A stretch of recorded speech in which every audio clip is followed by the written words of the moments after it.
Mbrojtja e mjedisit mbetet një nga sfidat kryesore për zhvillimin e qëndrueshëm të zonave turistike, por njëkohësisht edhe përgjegjësi e secilit prej nesh. Pavarësisht përpjekjeve të vazhdueshme të institucioneve vendore në disa zona të bashkisë Tropoj, vijon të konstatohet hedhja e mbeturinave në vende të papërshtatshme, duke si ndotje të mjedisit, dëmtim të natyrës dhe përkeqësim të imazhit të zonës si destinacion turistik në qarkun e Kukësit. Fenomeni i ndotjes së hapësirave publike, lumeve, rrugëve dhe zonave të gjelbra përbën një rrezik serioz jo vetëm për ekosistemin, por edhe për shëndetin e komunitetit dhe zhvillimin e turizmit, i cili vitet e fundit ka njohur një rritje të ndjeshme në Tropoj.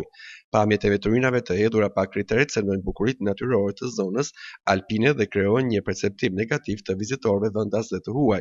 Në këtë kuadër, për parandalimin dhe adresimin e këtij fenomeni, Bashkia Tropoj ka ngritur një grup pune të posaçme për kontrollin dhe marrjen e masave për mbrojtjen e mjedisit nga dëmtimet dhe ndotja. Sipas njoftimit zyrtar, ky grup pune do të ushtrojë kontrolle të vazhdueshme në të gjithë territorin e bashkisë, duke monitoruar nga afër zonat problematike dhe duke ndërhyrë aty ku konstatohet shkelje e ligjit.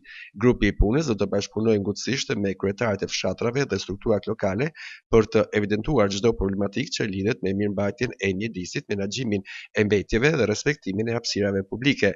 Qëllimi është jo vetëm ndëshkimi i shkelcëve, por edhe ndërgjegjësimi i komunitetit për rëndësinë e ruajtjes së natyrës.